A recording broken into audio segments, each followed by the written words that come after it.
Welcome back. If you're sitting in front of a home computer right now with half an ear listening to the news, you might want to listen to this next story very closely. On Consumer Close-Up, Randy Ripplinger is going to give you a guided tour of your computer and how to keep it from crashing. Randy joins us from the land of bytes and silicon chips. Thanks. You know, there are millions of Americans who have home computers. In fact, 1/3 of all U.S. households have a computer in the home. You can prolong the life of your computer and its accessories with a few steps of preventative maintenance.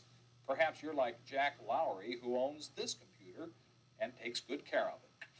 Lowry has used computers at home for 5 years. He does simple things to keep them running right, like keeping dust covers on them, not leaving them running unattended for long hours, and making backup copies of the programs on the machine just in case disaster strikes. Computer repair technicians endorse what Lowry practices, including a cover for the keyboard. Food or drink is death to a keyboard. Computers with no dust covers end up like this. That little pile of fuzzy stuff around the microchips can cause a small electrical short. It's going to cause intermittent problems and eventually sometimes a total failure. If you know how to vacuum your computer, do it carefully.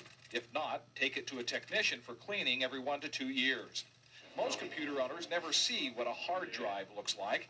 It's the device that stores all your work after you turn your computer off. Despite its hard name, it is easily damaged. Hard drive is a fragile instrument. Any kind of bump while it's in operation could potentially cause a head crash. So don't bump your computer. A head crash is when the arm of the hard drive touches the rapidly spinning disk, leaving rings and a worthless hard drive. Even the monitor, though it has few moving parts, needs some pampering. If you leave the same program on for long periods of time, you may burn dark lines into the screen. A program called a screensaver can help. If you leave the computer unattended for a few minutes, it changes the image on the monitor to another picture, thus reducing burn-in. Finally, there's the argument about whether to leave your computer on between uses. Some say that wears out the motors in the fan and the hard drive. Others say switching it on too frequently endangers computer chips.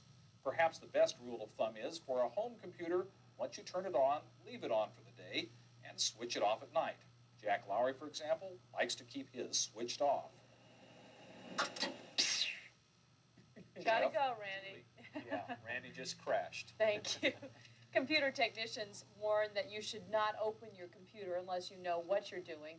The same small electrical charge you get from walking on carpet and touching metal is enough to destroy the computer chips inside that machine. So be careful. Yeah.